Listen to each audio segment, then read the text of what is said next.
Friends, இன்றைக்கி நம்ம daily நோட்ஸில் ragi மாவை வச்சு கார பணியாரம் எப்படி செய்கிறதுன்னு பார்க்க போகிறோம். ராகி ரவை பணியாரம் பண்ணுறதுக்கு ஒரு கிண்ணம் அளவுக்கு ராகி மாவு எடுத்து வச்சுருக்கேன். அதே கிண்ணத்துக்கு அரை கிண்ணம் அளவு ரவை எடுத்து வச்சுருக்கேன். 1 டேபிள் ஸ்பூன் அளவுக்கு கடலைப்பருப்பு, 1 டேபிள் ஸ்பூன் அளவுக்கு உளுந்தம்பருப்பு, 1/2 டேபிள் ஸ்பூன் அளவுக்கு சோம்பு, உப்பு தேவையான அளவு, ஒரு சில தேங்காவை இந்த மாதிரி துருவி எடுத்து வச்சுருக்கேன். ஒரு பெரிய வெங்காயத்தை நீள நீளமாக கட் பண்ணி எடுத்து வச்சுருக்கேன்.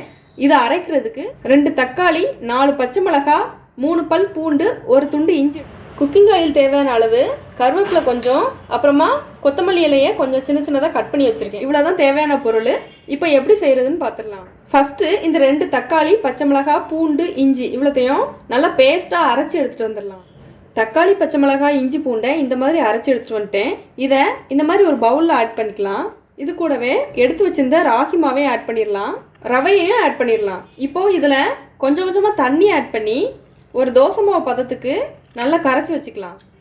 இந்த அளவுக்கு மிக்ஸ் பண்ணிட்டேன்.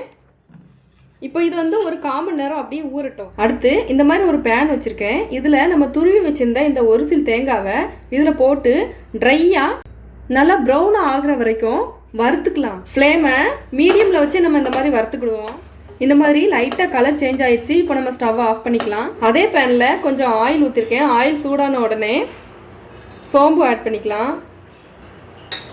கூடவே உளுந்தம்பருப்பையும் கடலைப்பருப்பையுமே போட்டு கொஞ்சம் செவக்க வறுத்துக்கலாம். இந்த அளவுக்கு செவந்த உடனே இதில் நம்ம கட் பண்ணி வச்சுருக்கிற இந்த பெரிய வெங்காயத்தை ஆட் பண்ணி லைட்டாக வதக்கி விட்டுக்கலாம். இந்த அளவுக்கு வதங்கினா போதும். இப்போ ஃப்ளேமை ஆஃப் பண்ணிக்கலாம். இப்போ மாவு 1/4 மணி நேரமாக நல்லா ஊறிடுச்சு. இப்போ எல்லாத்தையுமே இதுக்குள்ளே ஆட் பண்ணிடலாம். நம்ம ஃபஸ்ட்டு வதக்கி வச்சுருந்த இந்த வெங்காயத்தை இதோட ஆட் பண்ணிக்கலாம். வறுத்து வச்சுருந்த தேங்காய் பூவையும் இதோட ஆட் பண்ணிக்குவோம். மல்லி இலை, கருவேப்பிலையும் இதோட சேர்த்துக்கலாம்.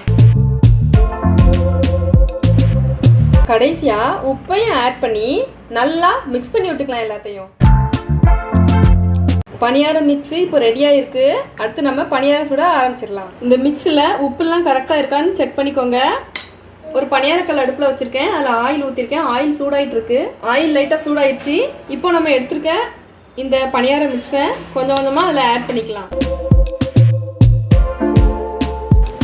எல்லாத்தையும் ஊற்றிட்டேன். மீடியம் ஃப்ளேமில் இருந்து இது ஒரு 2 நிமிஷத்துக்கு நல்லா வேகட்டும். இப்போ ஒரு பக்கம் வெந்துருச்சு, மாற்றி போட்டுக்கலாம். இந்த பக்கமும் மீடியம் ஃப்ளேமில் ஒரு 5 நிமிஷம் நல்லா வேகட்டும். இப்போ பனியாரம் சூப்பராக வெந்துருச்சு, நம்ம எடுத்துடலாம்.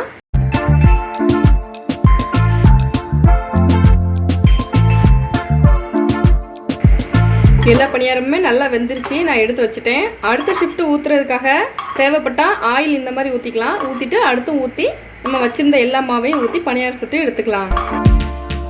இந்த ராகி ரவை பனியாரம் ஓரங்கள்லாம் நல்லா மொறுமொறுன்னு காரசாரமாக ரெடி ஆயிடுச்சு. டேஸ்ட் ரொம்ப சூப்பராக இருக்கும். இதை நம்ம இந்த மாதிரி கெச்சப் வச்சோ இல்லைனா தேங்காய் சட்னி வச்சோ சாப்பிட்லாம். செம்ம டேஸ்ட்டாக இருக்கும். நம்ம டெய்லி நோட்ஸ் சேனலை சப்ஸ்கிரைப் பண்ணிக்கோங்க. டெய்லி புது புது வீடியோஸ் உங்களுக்கு வந்துக்கிட்டே இருக்கும். நம்ம டெய்லி நோட்ஸ், ருசியின் புதுமை.